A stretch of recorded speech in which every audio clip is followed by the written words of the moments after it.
Well, we had been bouncing around, and there was some activity going on beforehand. We had Center for Emerging Technology Phase 1 and 2, and I guess the RCJ had scheduled a trip up to Boston for a group. And I wasn't on the trip, but I had been working with Marcia Mellitz over at the Center for Emerging Technologies. We were trying to, get that to expand, and I had been working on this idea of getting a new metro stop, which still hasn't gotten there, but we finally got the funding for. And I was interested in trying to find somebody to do site assemblage money, and Marcia was looking for, an ability to expand the Center for Emerging Technology so that when those companies grew up, they had a place to stay. You had Bill Danforth wanting to make St. Louis the center of plant life sciences, and so a group of them had been up on this RCGA trip, and I guess they had seen what was going on around the MIT up there, and they came back with that, and they were interested. And Marcia said, "Hey, you ought to call up Bill because he was kind of impressed about that." So I sent him out an email. I actually saved the email. It was so we ended up meeting. And Bill Danforth is so understated. Here he is, one of these great wealthy families and a former chancellor of a major university. And I go out to meet him on a Friday, and I had been trying to, shop my idea for, this metro stop for a while. And I finally got out to see him, and John Dubinsky was there with him. And so I felt like at least I am going to talk to somebody who can make this happen. So driving home, I was feeling really good about it. And going in to see Bill was so funny because here he is, this great legacy and everything, and he had an office in the middle of the old Famous and Bar store without a window in it with probably 1960s vintage furniture. And it's Friday afternoon, like at 4 o'clock, and he could have been anywhere in the world, and here he was in St. Louis working away on this thing. And so I pitch, and I hope they listen. I talk about the Metrolink stop and some of the other stuff that we're trying to get happening down there. And I drove home thinking, well, I don't know if anything's going to happen or not, but I feel like I at least talked to somebody who could make it happen if they were interested. And it was a week later, I get a call, and it's John Dubinsky. He goes, "Roddy, this is Dubinsky." And John is kind of your typical banker who doesn't waste a lot of words.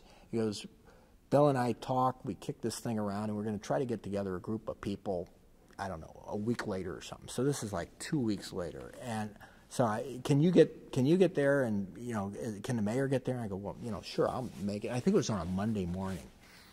And so the mayor's there, and I show up, and I walk into the room, and I think there's probably anybody in the room I might have been able to meet with if I had a month or two notice one-on-one.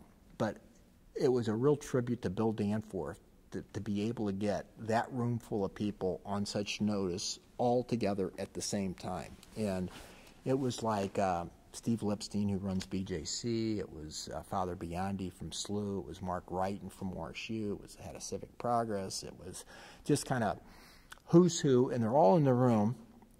And Dubinsky's running the meeting, and John, I don't think the meeting lasted a half an hour. John's sitting there going, "Well, Bill and I have been talking. We're thinking about, whether this makes sense or not.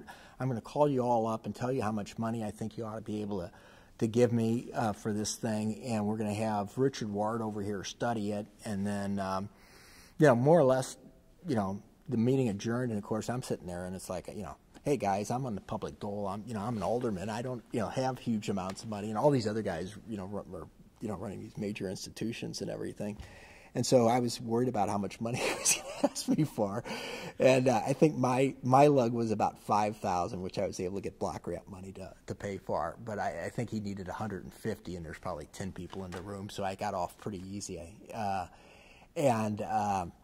Anyway, they called us back about 30 days later and said, "Richard's been kind of kicking this thing around. We're going to probably try to do a site assemblage thing and see how much money we're going to need for that. I don't know if it's 10 million or 20 million or whatever. I'll come back and tell you." And so we had another meeting, I think, and then I don't know. I think it was 90 days from the first conversation till they had raised $29.5 million. I always say 30, and Dubinsky always corrects me, being the banker that he is. It was 29.5.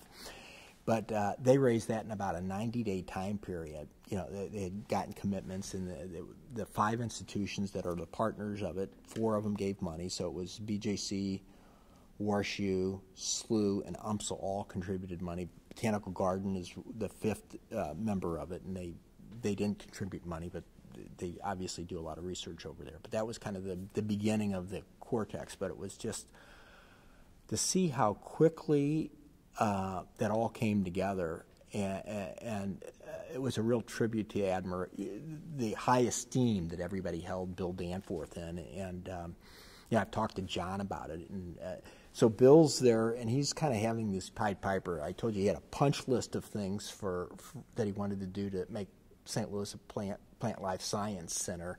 And so one of them was venture capital. So he went out and picked John McDonald up to kind of lead that effort. And then he said, okay, another thing we need to do is facilities and real estate. And so he had picked John Dubinsky to do that. And so he had all these guys that he kind of these assignments to, and it was like he's the Pied Piper. And all of these guys are, you know, not 2 for a quarter type of guys. They're, you know, a lot of people with great standing, and you know, they took the call and, you know, answered it. It was just really remarkable to see it all kind of unwind, and I felt privileged just to be in the front row and, you know, watch the play.